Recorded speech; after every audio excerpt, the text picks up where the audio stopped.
Hello guys, আসসালামু আলাইকুম। আজকে চলে আসলাম একটা ভিন্ন জায়গায় ঘোরার জন্য। তো বাসের জন্য রাস্তা পার হইতেছি। রাস্তা পার হওয়ার পরে বাস ধরবো। বাস চলে আসলো। তো বাস দিয়ে যাব হচ্ছে গাবতলী। গাবতলী যাওয়ার পরে হচ্ছে বিভিন্ন কিছু দেখাবো। দেখানোর পরে এই বাসের অবস্থানটা আমি আপনাদের দেখাই। রাস্তা রোড খালি ছিল, তারপরে বাসটা কিন্তু টানতে ছিল না। পরে মামারে বললাম আমার তাড়াতাড়ি টানতে যাওয়া লাগবে। এরপরে বাইরের পরিবেশটা দেখতেছিলাম যে কেমন বাজার ঘাট বা কি আসে বিষয়। তো বাসের ভিতর বসে বোরিং ফিল হইতেছিলাম, বা ভাবলাম যে একটু ভিডিও করি, একটু বিনোদন নেই, আপনাদের সাথে একটু শেয়ার করি। তারপর বাস মামার সাথে একটু কথা বললাম। তারপরে দেখতেছি একটা ব্রিজের উপরে চলে আসলাম। ভাবলাম যে এই ব্রিজটা একটু ভিডিও করি বা একটু দেখি কেমন লাগে, যেহেতু ভালো লাগতেছে। পরে বাস থেকে নামার পরে একটু হাঁটতেছিলাম যে একটা জায়গা যাওয়ার জন্য। পরে হাঁটতে হাঁটতে ফ্রেন্ডের সাথে গল্প করতেছিলাম যে একটু কি নদীর পাড়ে যাওয়া যায় কিনা। পরে হাঁটতে হাঁটতে চলে আসলাম একটা বিলের কাছে, যে ভাবলাম যে অনেকদিন নৌকা দিয়ে ঘুরতেছি না, ভাবলাম যে একটু নৌকা দিয়ে ঘুরি। তো নৌকাতে ওঠার পরে একটা সাইডে যাব, সাইডে যাওয়ার পরে ঘুরবো ভাবলাম। পরে নৌকাতে বসলাম। বসার পরে চাচারে বলতেছি, চাচা যে জায়গাটা সুন্দর ওই জায়গাটায় আমাদের নিয়ে যাবেন, নৌকা দিয়ে ঘুরাবেন। চাচা বললে আচ্ছা ঠিক আছে, আপনারা বসেন, আমি নিয়ে যাইতেছি। পরে নৌকা বসলাম। পরে এক সাইডে দেখি যে চাচা নিয়ে আসলো। আসার পরে আমরাও একটু ঘুরতেছি আর ভিডিও করতেছি। দেখতেছিলাম যে অনেকদিন পরে নৌকা দিয়ে ভ্রমণ করতেছি, কেমন লাগতেছে সেটাই আপনাদের সাথে দেখাবো। আর ভাবলাম যে যে আসছি ঘোরাঘুরি করি, একটু ভিডিও করি, একটু পরিবেশটা উপভোগ করি। তো সবাই চায় যে একটু ঘোরাঘুরি করলে আসলে আপনার লাইফে আপনি যতটুকু ঘোরাঘুরি করবেন, নিজের সময় দিবেন, মন ফ্রেশ থাকবে। যদি আপনার যতই ডিপ্রেশন থাক, যতই কিছু থাক না কেন, আপনার লাইফে নিজের সময় দিতে হবে, ঘুরতে হবে। দেখবেন তাহলে দেখবেন আপনার ক্লান্তি, অস্বস্তিকর বা রোগ ব্যাধি থেকে অনেকটাই আপনি ভালো থাকতে পারবেন। বা চাচার সাথে কথা বলতেছি, যে চাচা বলতেছে যে এদিকে অনেকে ঘুরতে আসে। তো আসে, যারা ঘুরতে আসে তারা অনেকেই এদিকে ঘুরে টুরে তারপর চলে যায়।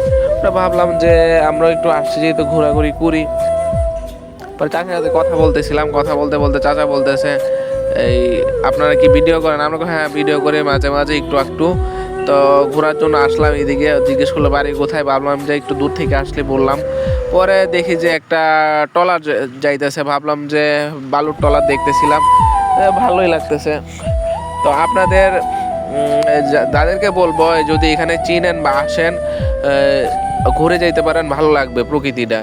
তো মামারে বললাম যে মামা একটু আমাদের সাইড কইরা একটা সাইডে নিয়ে নামায় দিয়েন, আমরা একটু ঘোরাঘুরি করে হেঁটে চলে যাব। পরে বলছে আচ্ছা ঠিক আছে।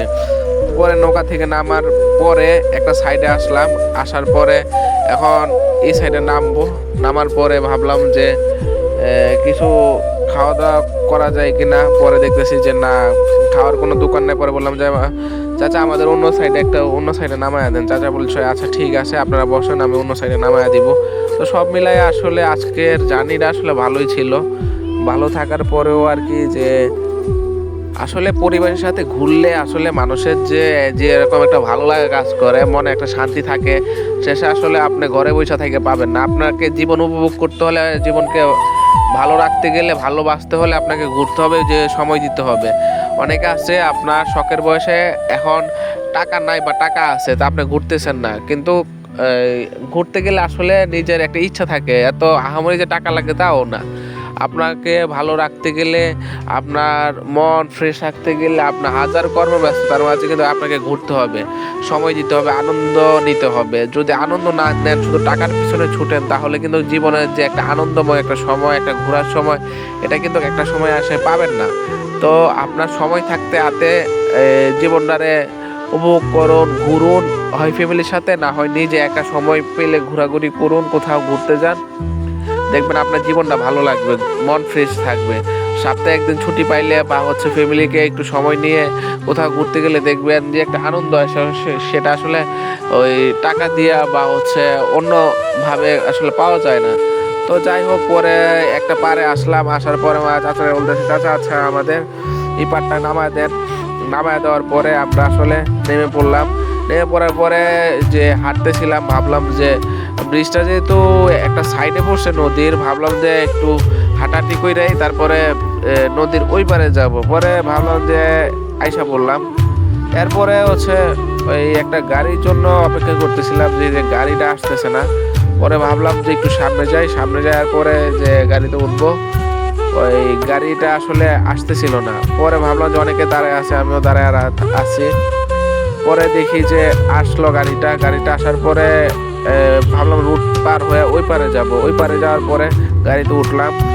ওঠার পরে দেখলাম যে এই রুটটা আসলে খুবই ভালো লাগে, নিরিবিলি একটা রুট, যানবাহন নাই, তো গাড়িও ভালো টানতেছে।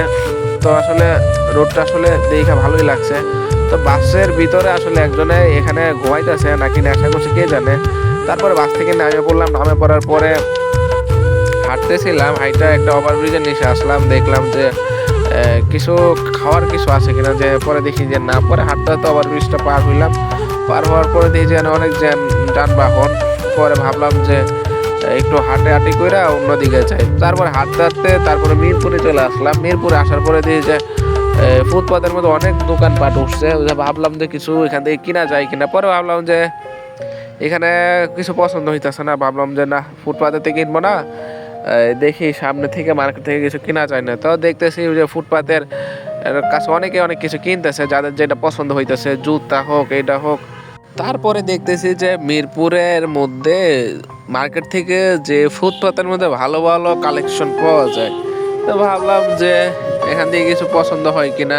তো দেখি যে অসংখ্য জুতা কাপড় অনেক কিছু, অনেক ডিজাইনের জুতাপত্র আছে। পরে ভাবলাম যে কিছু কিনা যায় কিনা। পরে না, ভাবলাম যে ঘুরে ঘুরে দেখতেছি।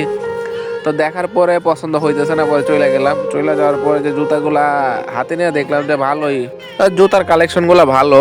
তো ভালো যেহেতু দেখতেছি, তারপরও হচ্ছে দেখতেছি যে মার্কেট থেকে জুতা এখানে ভালোই আছে। তো মামারে বলতেছি মামা প্রাইস কেমন, মামা বলতেছে মামা এগুলোর প্রাইস। পরে আসলাম একটা মার্কেটে দেখতে। তো মার্কেট আইসে ওদের পছন্দ হয় না, যে কালেকশনগুলো বাহিরে দেখলাম ফুটপাতে এরকমই কালেকশন, কিন্তু একটু দামি আছে। কিন্তু মামা এখানে অনেক দাম চাই, যে বলে যে 1800-2000 টাকার কমে দিবে না। তো পরে ভাবলাম যে মার্কেটে অন্য একটা প্লেসের মধ্যে যাই, দেখি অন্য একটা মার্কেটে গিয়ে দেখি যে কি অবস্থা। অন্য একটা দোকানে গিয়ে দেখি যে এইরকমই কালেকশন। তো কালেকশন পছন্দ হয় না, দামে দরে মিলে না। তো ভাবলাম যে কি কার করা, যেহেতু আসছি কেনার জন্য, তো হইতেছে না যেহেতু। পরে জুতাটা মামারে দিয়ে দেখাইলাম কত, মামা বলতেছে 1900 টাকা। বললাম যে মামা একটু বাজেট কমের মধ্যে দেখান। পরে বলতেছে বাজেট কমে হবে না, ফিক্সড প্রাইস। পরে বললাম তাহলে ফিক্সড প্রাইসে হলে তো আর নেওয়া যায় না কালেকশনগুলা। পরে বের হয়ে চলে আসলাম এই গেঞ্জি দেখতে, যে গেঞ্জিও ওইভাবে পছন্দ হয় না আসলে।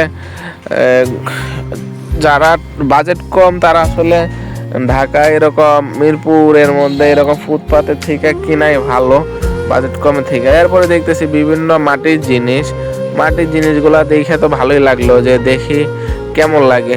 দেখলাম যে অনেক সুন্দর সুন্দর কালেকশন। এখানে আবার দেখি যে বইয়ের দোকানে উঠছে। তো বইগুলা আসলে দেখি যে যেখানে মিরপুরের মধ্যে এখানে আপনার যে কোনো সাবজেক্টের বই খুঁজেন না কেন এখানে পাবেন। রাস্তার কাছে ওনারা বিক্রি করে। তো বিভিন্ন বইয়ের কালেকশন আছে এখানে, আপনার স্কুল কলেজ অনার্স যে কোনো সাবজেক্টের বই আছে। পরে চলে যাচ্ছি একটা বাসে উঠলাম। বাসে ওঠার পরে এখন গন্তব্যস্থানে চলে যাওয়ার জন্য বের হইলাম। এখন শেষ পর্যায়ে বাড়ির কাছে চলে আসলাম। তো আপনারা ভালো থাকবেন, সুস্থ থাকবেন এই প্রত্যাশা করি।